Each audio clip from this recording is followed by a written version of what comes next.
Thank you, everybody, for tuning into this next session of the Sedona Forum. It's a virtual session that we're dealing with right now.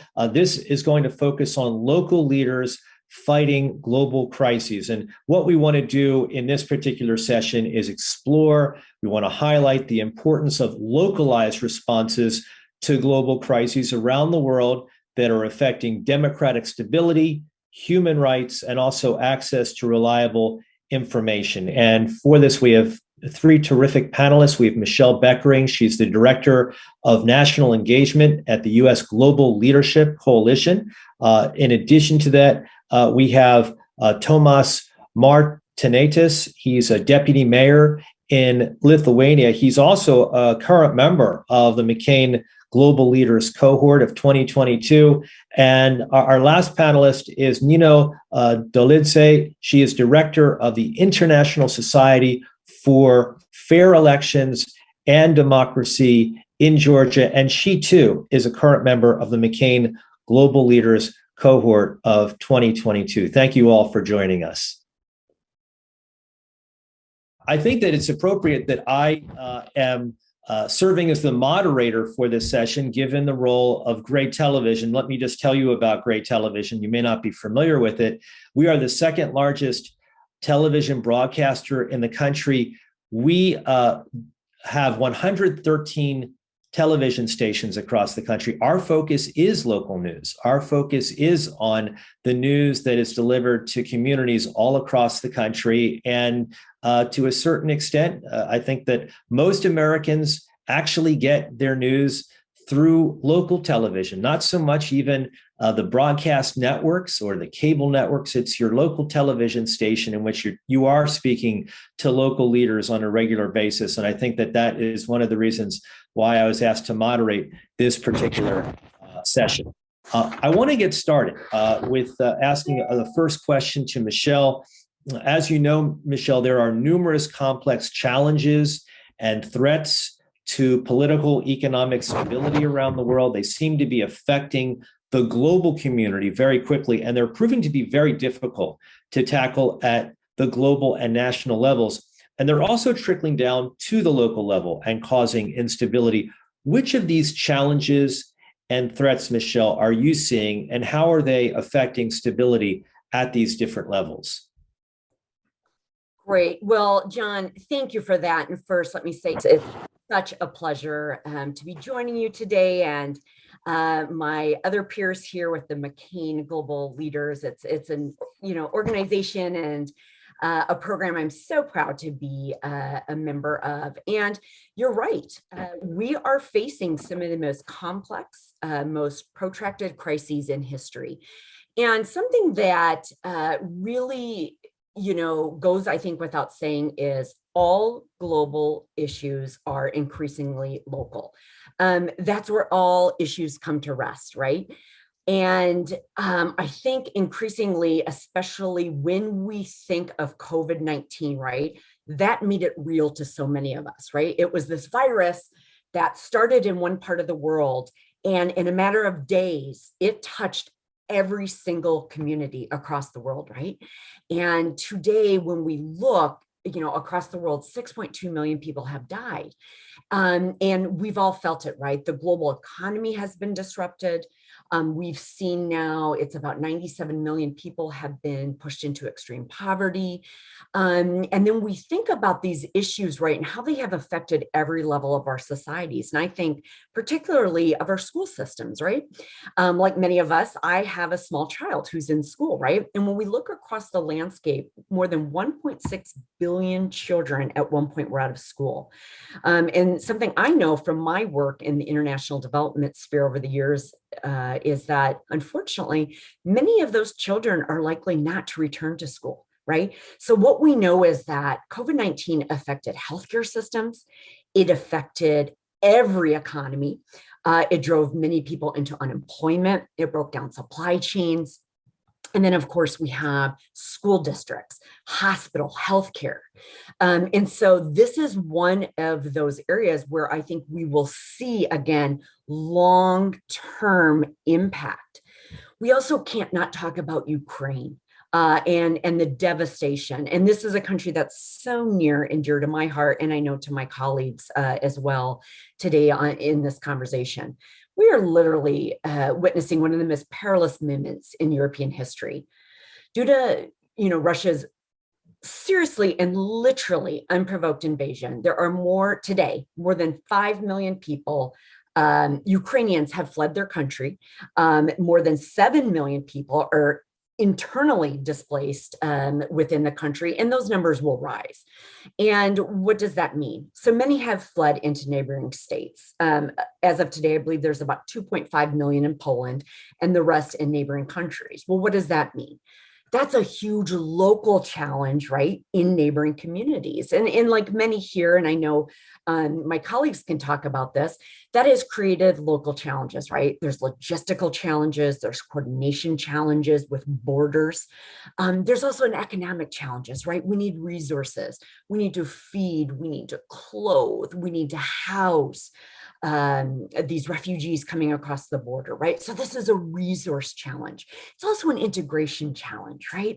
We see children who don't speak the language coming across and needing to go to school. We see families, right? We see people who are going to have to seek new opportunities for jobs, right? Who might want to now not have a choice to go back home, who will look to see, can we assimilate here? Can we create new opportunities for our families? And this, again, with every challenge I'm outlining, unfortunately, there's always reverberations, right? So another thing I would say from this is my last two challenges. What else do we see from this? This unprovoked invasion also reminds us democracy continues to be under attack around the world. Nearly 75% of the world's population lives in a country that has faced democratic deterioration. We saw this pronounced during the COVID-19 pandemic, right? In about 79 countries, I believe it was, during the 2020 period when we first saw the rise of COVID-19, we saw elections postponed and canceled, right? So you saw authoritarian countries specifically saying, this is a great opportunity for us to say, let's halt, right? Let's use public safety as an issue to say we're not going to do elections. Not all of these elections were then reinstated or reheld. Now, again, Russia attacking Ukraine, right? Largely, I think we can all say it's liberal democracy that's under attack. And then the last thing I will note is, and we will see this again as one of these impacts that comes out of Ukraine, we see global hunger on the rise across the world, from COVID-19, from the withdrawal from Afghanistan, from the Ukraine crisis, right? Food prices right now around the world are at their highest levels from 2011. More than 800 people go to bed hungry every night. Children, 45 million children under 5 suffer from wasting, from malnutrition. I recently heard Ambassador Cindy McCain say, we are soon going to be at a dire moment where the World Food Program, where world leaders have to make a dire choice to say, do we take food from a hungry child to have to give it to a starving child? These are terrible, terrible consequences. So how does this affect our stability, John? Unfortunately, as you know, as we all know on this call, despair is very dangerous. What we're talking about, unfortunately, are drivers of insecurity. I want to get excellent job really starting off this session, Michelle. I want to get some feedback from our McCain global leaders who are in this session, Tomas and Nino. Tomas, for you, these issues that Michelle just brought up, specifically the issues of COVID, the issues of Russia's illegal invasion of Ukraine, how have they affected your roles, which are so vital in providing stability at the local level? First to you, Tomas, in Lithuania, and then Nino, I want you to weigh in as well in terms of how this has impacted you at the national level in Georgia. So if you could, Nino, please go right ahead. I'm sorry, please, Tomas, please go right ahead. Thank you, John. Hello, everyone. It's a great opportunity for me to participate in this panel. And I totally agree with what Michelle has already said. The lines between local and global are diminishing very fast. And my personal example probably is the one that could show this because also I'm a member of McCain Global Leadership Program, and I'm local leader of Lithuania, and I'm together with 26 other leaders from the whole world in the same program, and those lines, those borders are diminishing very fastly. What Michelle has already said, of course, I could say that what happens in different places in the world, maybe some years ago, wasn't so much important in our local level, in a regional municipality as ourselves in the corner of Lithuania. However, COVID-19 crisis showed that what happens in China in less than a half year influenced Lithuania, influenced Armenian region so much in many different ways. And we cannot think only locally during those international crises. Again, when the war in Ukraine started after Russian aggression, many people may say that, no, how we may affect this, how we can understand this. We have felt the crisis in Syria, in Afghanistan so many years ago, only as a news report, and haven't understood what it is. But now I could say myself also, I have 2 refugees in my home living now from Ukraine, and it relates every person's life, and local governments in all countries affect this a lot. Doesn't speak only about what Michelle has told us about the hunger crisis that may also come forward. Also, one good example is about a situation in China, because our government, our national government, took a more friendlier course toward Taiwan, and we get China angry, and therefore we got logistical issues, and the fabrics here in the McCain region also facing those issues because of the international politics that the bigger countries are playing in a global arena. But all those issues, all those global politics relates in our locally a lot. But I would also like to look at them as opportunities for the local governments to create new examples, to create minor projects, which can be implemented locally, because locally it's a micro level. When we saw the COVID-19 vaccination program at the local level, when we succeeded, as we did in our municipality, we can set up an example for the national government how to do it. Again, with the integration of Ukrainian people who are coming up in our municipality, the way we work with them, the way we integrate them, I think there are important lessons that we can create for others, how to implement national programs in this kind of field. So I don't want to look only about the issues and prices, but also I'm trying to look at it at a local level as opportunities to create some programs, some initiatives that may affect the national politics in the future. Nino, why don't you give your perspective as well from that of someone who lives and works and is based in Georgia? Hello, everybody. Thank you very much for taking me and giving me this opportunity to talk together with my colleagues. And yes, it was really great opening of this panel, because whatever Michelle mentioned about global challenges, of course, all of them are affecting Georgia. And in this global world, really, whatever happens in one part of the world, it is really affecting other parts, starting from COVID-19, Ukraine war, economic challenges, etc.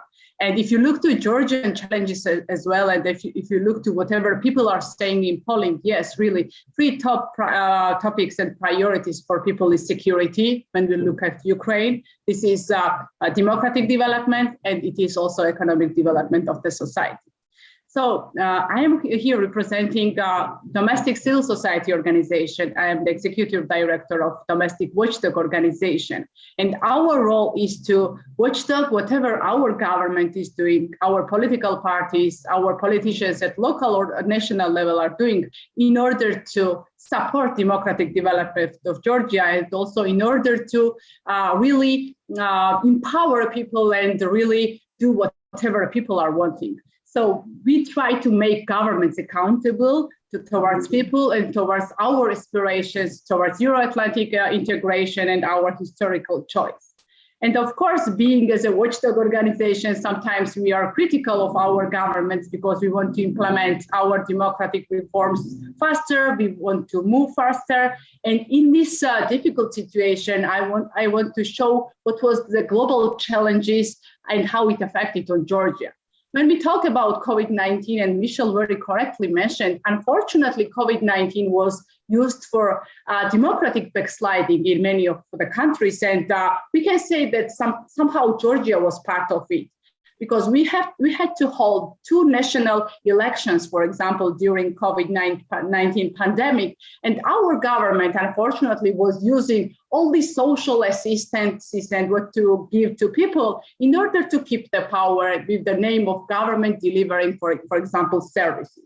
So in many countries, and including Georgia, COVID-19 really had effect that governments we are using it to keep the power, and sometimes for undemocratic steps. But when we are talking about Ukraine, it had, of course, very different effect on Georgia. Georgia is neighbor country, of course, of Russia, and we have more than 2 centuries experience with Russian invasion all the time. And we are a country being under Soviet Union for 70 years. And after our independence during last 30 years, we had 2 wars with Russia.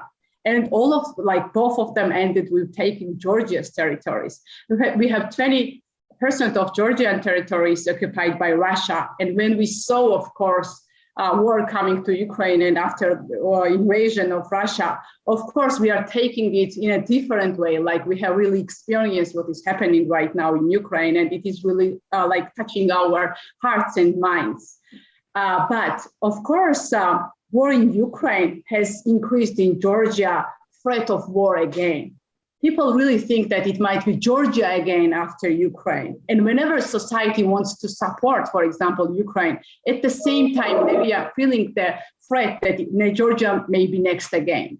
So this was used, unfortunately, by pro-Russian groups in Georgia and from Russia again for disinformation and propaganda. And when we want to talk about democratic development and when we want, for example, our government to be accountable, at the same time, propaganda and narrative comes that we should be silent, we should not do anything in order to keep security at the moment, because threat of war is very big at the moment.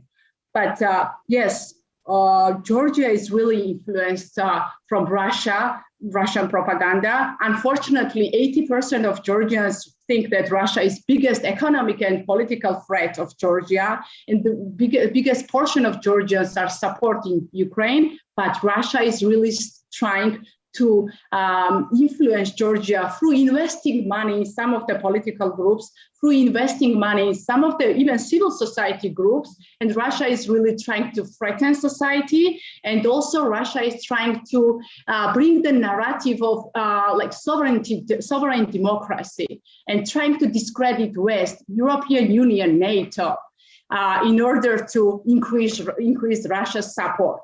So me, as a civil society organization who is also working on disinformation and propaganda, today we had to really change our working direction. And right now we are working to debunk all this disinformation, what is coming from Russia, debunk all this propaganda, what is coming from Russia, and to talk to society that, okay, Russia is of course threat, but we should be standing together in order to continue our moving towards Euro-Atlantic integration. And also, as Tomas mentioned, during this very challenging time, there is still some opportunities, and there is opening window for Georgia towards EU. Whenever Ukraine was offered to become candidate of European Union, together with Ukraine, Moldova and Georgia was also offered. So right now we are applying for candidacy to European Union. So this big challenge and war in Ukraine, unfortunately, may be in a smaller capacity, but be an opportunity for Georgia to move towards Euro-Atlantic integration for the same sake, to really ensure security and stability in Georgia, because Russia's aggression is always ongoing in Georgia, Ukraine, Moldova, and all these post-Soviet countries. So this is very shortly, but of course, I'm glad to continue. Thank you, Nino. Some of the same concerns that you just expressed and also expressed by Tomas, I heard just last week when I was in Budapest, Hungary, the concerns of Russia aggression, the idea that what has happened already in Ukraine could be extended to other parts of Europe, including countries that are even members of NATO and members of the European Union. Michelle, let me come to you next. Based upon your work at USAID and now with the U.S. Global Leadership Coalition, what type of role do actors at the national level and at the local level, like Nino and Tomas, play in taking on these global challenges? Well, I'm going to actually build on what Nino was just saying. There really has to be a strong connection between the national and subnational governments and a dedicated relationship with civil society. It's almost like a triangle. And when those, let's say, reinforcing relationships break down, your public services are going to break down and you're going to face extraordinary challenges, right? And the utmost of those challenges is really going to be the breakdown in citizen confidence in the ability of your government to provide for their basic needs, right? Because each one has such a specific role to play. And I've seen that throughout my career, right? No matter what country you're in, you know, the different levels of government play a different role, right? You've got your national level governments that are really playing that diplomatic and bilateral role with other countries, right? So they're maybe doing the treaties, they're negotiating, they're probably setting the budgets and the allocations to the local governments. But it's really at that local government level, right, where the local governments are most in tune to the direct needs of their citizenry, where they most know what public service needs there are, what their citizens most need, right? We always say it's not the parliament, right, in Tbilisi, let's say, that's picking up the trash, right, in the local communities. And it's the same here, right, in the United States. So it's really in those local communities where you are directly providing for the needs. And so there has to be that understanding and there has to be that back and forth communication. So the national level has to be making sure that they are having that communication. But it's that civil society, right? It's that transparency, it's that accountability, it's that, you know, that advocacy that on, you know, outside of government that really works on behalf of the people to hold government accountable, to make sure that they are one, being accountable to the promises they made when they went into government, and two, to make sure that they are utilizing public funds in a way that is benefiting the public, right? That people have access to trash collection, that people have access to public education, to food, to healthcare. Because when you don't have that, you lose trust of your citizens. I'll go back quickly to a recent study I came across that I thought was fascinating, and it was actually commissioned by the British Academy of Science. And it was in relations to the COVID-19 response in Britain. And the finding was, and this is what I found fascinating as someone who likes political science, one of the main findings was that there was a vital importance in community-led response that drew upon exactly what we were just saying, the interconnectedness between government, community organizations, and the public. And what they found is that through, you know, the 2-year period of, let's say, COVID, at the time that they did the study, was that they found amongst those that they had surveyed that they had a marked increase in their trust in local government and that their feelings of local unity was higher. Why? Because they directly saw support and, you know, charity and services coming from that local level, right? They saw their needs being serviced. So I think that's really interesting. Again, it's one of these things that we've seen where, again, people felt their needs most acutely serviced by their local communities. Nino, let me come to you next. An excellent points that you were just making, Michelle. I want to focus with you, of course, on Georgia. And Georgia, of course, has had a very contentious relationship with Russia, obviously a power that's seeking to spread their influence beyond its borders. We're seeing that play out right now in Ukraine. Your role centers around election integrity and the stability of democratic governance in Georgia. What are some of the responses that you are leading to recent threats to democratic stability within Georgia?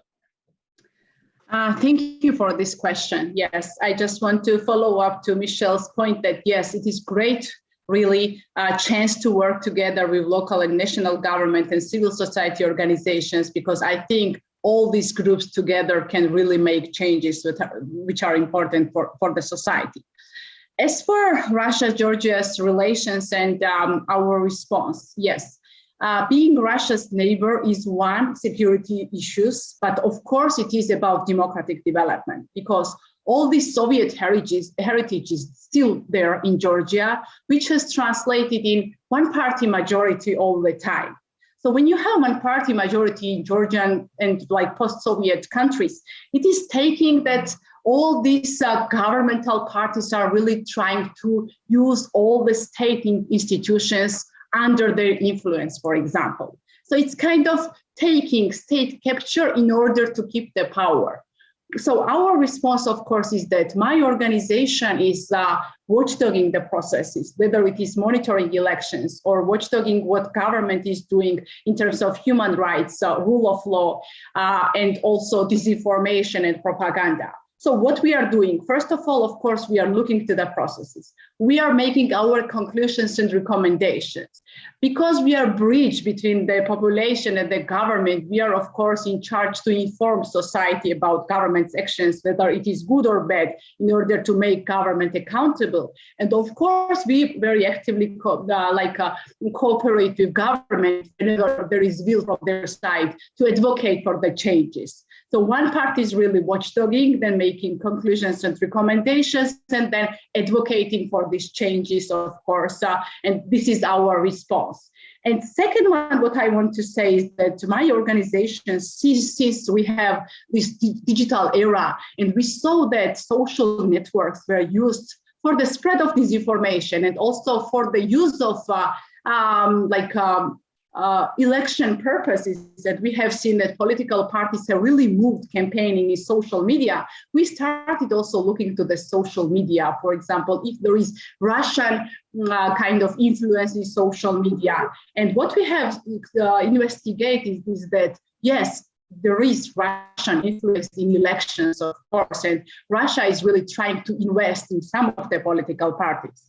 Hopefully and fortunately, there is not big support to these political parties who are influenced from Russia, but still using all these social networks where it is very difficult to differentiate what is fake news, what is reality. And media literacy level of the society is not high enough to really differentiate on this.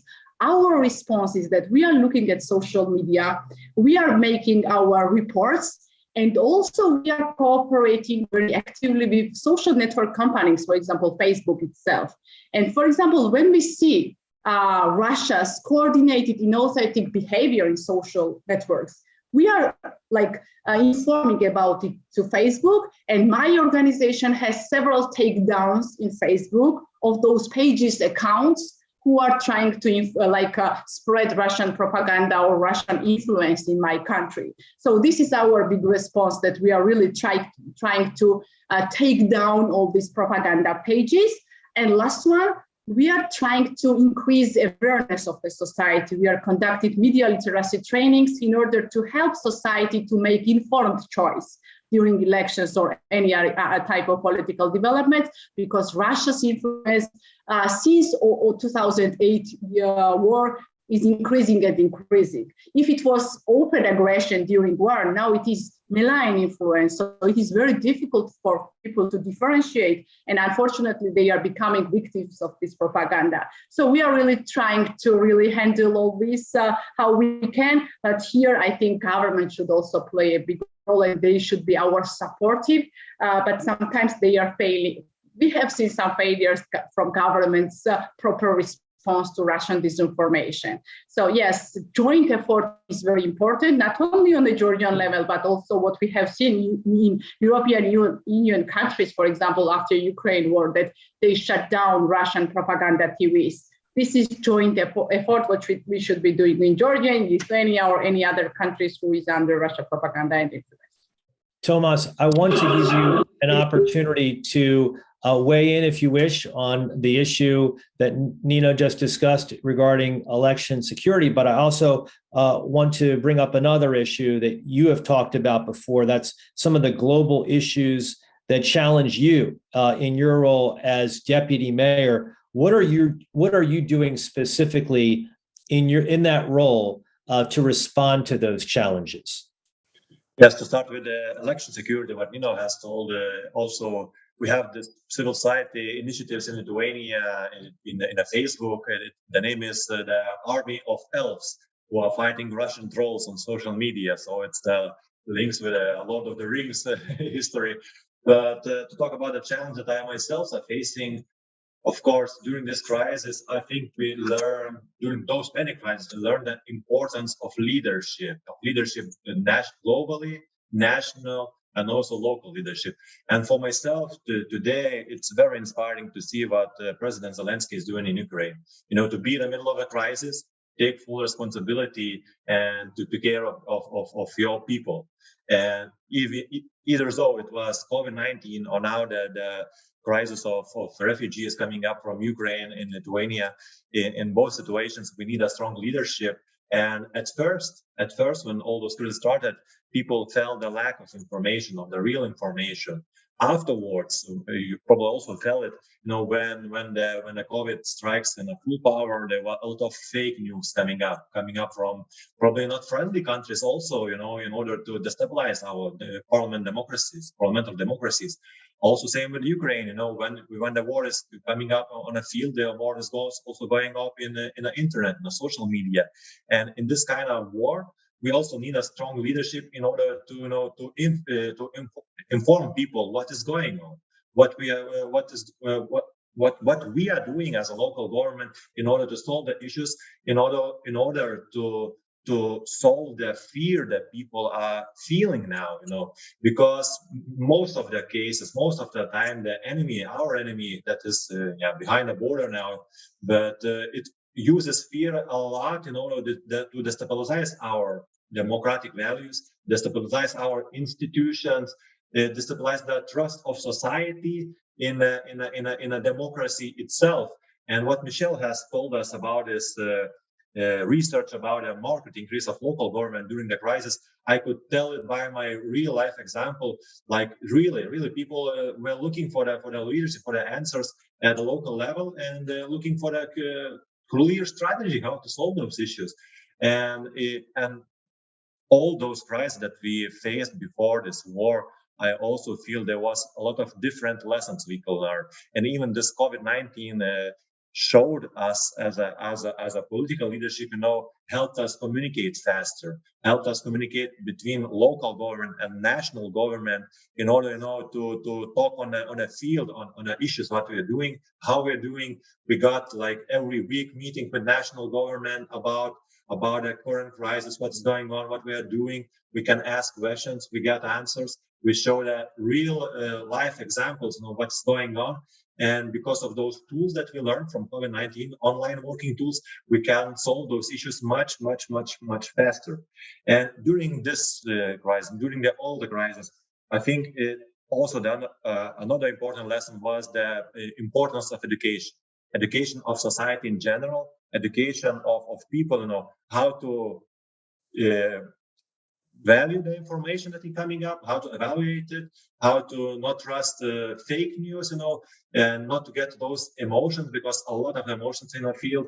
This is also showed us importance of education in general. Also, what other important lesson was the communication, simple communication. I myself, every Tuesday during dinner time, doing the Facebook live translation in order to talk with the people, you know, answer the questions in a real time, just for them to know that this is tradition, that Tomas will come up every Tuesday answer all the questions. If I have something, if I'm nervous, if I don't know how to do, where to go, or even if I want to give some assistance to others, to know where to go to provide this assistance. This communication is very important. And during this COVID-19 crisis, the communication, person-to-person communication, were a little bit challenged. We need to come back to it. Michelle, let me come back to you based upon what Tomas was just talking about, the role, the leadership role that he's taken on in terms of conveying important things to the citizens that he oversees as deputy mayor. These local responses that he just discussed, how can they serve as a blueprint for solutions to global challenges? I have to tell you, Thomas, I'm just so inspired. When I was hearing you say that, I was just thinking truly what a blueprint that is. I mean, when we are talking about, what it means just to be in a democracy and what people want from that, it is the example, Thomas was giving, right? When people are most afraid, what people are most seeking is access to information. And to Thomas's point, right, when people are nervous, right, we, all went through COVID-19 and we were all scared. It globally, none of us knew what was happening in any of our countries. And to have access, we were all lucky on this call. We live in democracies, knowing we had access to democratically elected leaders who would give us the information they had, that we could trust the information they gave us would be to the best of their knowledge, right? That is what creates healthy societies. It's what creates stable and secure societies. And I think that at the end of the day is such an important thing you can't overlook. And it starts with something that's so important. It's just access to honest information. And I think, and you heard Nino talk about this too, but Tomas really, I think, illustrated this so beautifully. I think one of the biggest challenges today, and we don't talk about it enough, is the fact that there is such a war on information out there. And as much good as access to information has been granted through social media, it has also offered channels that so easily have been perverted to offering just as much disinformation. And I think all of us in our own, leadership portfolios have struggled with how to combat disinformation. We are seeing that on overdrive right now in Russia with regards to what's going on and their invasion in Ukraine. And so I would say that's the biggest blueprint. We need to be constant in providing that, unfettered, that open and honest communication that is so important right now, no matter what the issue is. Tomas and Nino, let me come to you next, because so much of what we're talking about, we think often about decisions being made at the top level, the CEO, the president of a company, the leader of an international body. But what's often overlooked is what happens at the local level, levels closer to the citizens that you meet with and deal with on a daily basis. So much of what we talked about is not happening at these top levels. And for you, Nino, what have you learned in responding to these very high-level challenges? So I think I will just continue what Michelle was saying, that what we have learned is that people are really lacking to be the part of these decisions. Mm-hmm. So whenever decisions are made at the presidential level or prime minister level, people do not feel that they are part of it. So communication and engaging people in decision making is something what we should really look for, because whenever I go to my citizens in the region and whenever we talk, they are really lacking information and they are also lacking engagement. And whenever they are engaged and they feel ownership of the process of course, they are more active and they are also accountable to the information. And also they have like expectation what may happen. So what is really lacking in this decision making and leadership is that we need more communication to the people, ordinary citizens who should be engaged in the decision making process. This is democracy, people's rule. So we should really continue on that direction, and how we can do, whether it is civil society organization, deputy mayor, or any other position, they should go to the citizens, especially after COVID-19 restriction and all these online discussions, and we should go back to the people and respond to their needs and engage them in the decision-making process. Tomas, I want to give you an opportunity to respond as well. I also feel that what we learn, I think the importance of unity also. I feel it in my own municipality, even though before the COVID-19, before the war of Ukraine, we had a very strong political diversion of political parties, different liberals, social democrats, etc. But when the crisis struck, we were united in order to help our people, to help our society. And this is a very important lesson of unity, of being together and being solve the issues together. When the immigration crisis struck in 2016-15, Syria crisis, then I felt this dangerous threat, and I must say also it might come also with the influence of Russia.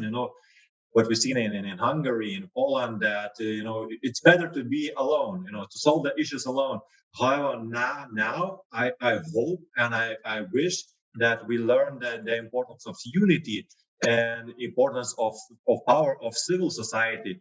What we learned from COVID-19, that many different people initiatives came up to help our health security system, to help our elderly people, and the power of people themselves. That when we want to work together, we can solve many issues together. Again, when the Ukrainian crisis struck, there are so many warm, kindly people who offer their own houses, their own homes to bring up the people from Ukraine to live, to be here, to work here. And it's also so how strong we are united together. And I just hope, that the plan that President Russian Federation, not President, but political leader Putin was, just to come and take Ukraine to his own. What we want to realize, this united whole Europe. I hope it's united, and we understood how powerful we are together. That we can only together we can fight against the enemy and win. And it comes with a strong hope for the countries as Georgia, and I hope for the Balkan countries also that in order to face the future challenges that may come to us, we also have to be united, and we must talk about enlargement of NATO, enlargement of European Union, and to be united in a democratic values that we start from the local government and goes into global politics. Michelle, we began our conversation with you, and I want to conclude our conversation with you. How valuable is it to take these lessons that our two great guests have provided, Tomas and Nino, and best practices from examples that they talk about, and apply them to the bigger picture, number one, and how it can be done also in future crises that countries around the world, democratic countries around the world, have to contend with? It's invaluable for two reasons. One, both Nino and Tomas are at the front lines, right? They are locally dealing with these issues. And I think anyone who is a student of history, we always say you need to, build on lessons learned. And so we need to be taking what is working from the current responses and build on those. We would be very silly not to say what's working in these current responses at the local level. How do we build on them? And I also want to touch on another historical narrative that I think is really important. Both Georgia, both Lithuania have a shared experience right now, which is that they have both gone through their own, let's say, political, economic transition, when their countries were able to, come out of the shackles of the USSR, right? So they also understand what Ukraine is facing right now. And one of the things I learned and took to heart in my development work over the decades was this: shared experiences cannot, they cannot be replicated. And so oftentimes when I was working on, supporting democratic development, what we learned is networks are very important. And that was often what, as Americans, we could offer in funding. But it was oftentimes when we were working in areas where we would say, where is there a common, experience? And so in cases like this, we would say, it's the experience of a Lithuanian or of a Georgian to say, how best can we help in this situation, right? Because there is that shared experience. And so I think we often, in the larger term of crises around the world and how we address that, to be smart and to look for those who share those experiences to help us understand how best to address them. And then the last thing, and I completely agree with that, this is a time when we all need to double down and we all need to say bilateral strengthening is so important. Our bilateral relations are so important, right? Our membership, in things such as NATO are so important. This is a time for unity. And I think this crisis has shown this. And I have myself been very fortified and very proud to see countries come together and stand together in this. But it is a moment of reflection, and it's a moment for all of us to learn from each other and really to support those who are really on the front line making a difference. So I really applaud our countries and our partners in Europe who are on the front lines of supporting the refugees and those in the neighborhood. Excellent. Michelle, thank you so much, Michelle Bekkering. And I think you raise a very important point, and that is, I think that is one of the unintended consequences that Vladimir Putin did not foresee. The unity that we see around the world, the unity that we see involving the United States and the European Union, the US, our NATO allies, the West in general. And that is one of the good things to come out of this terrible crisis that we've been seeing taking place over the past 2 months. Nina and Tomas, thank you so much. You represent McCain Global Leaders so well. And just a reminder about the McCain Global Leaders program, it supports character-driven leaders from around the world, as you see, who embody Senator John McCain's legacy of serving a cause greater than oneself. Thank you again for taking the time. Very useful session. We covered a lot of ground, not only talking about COVID, but also, of course, the ongoing crisis involving Russia's illegal invasion of Ukraine. I appreciate your perspectives, and we thank you for tuning in. Thank you so much, all of you.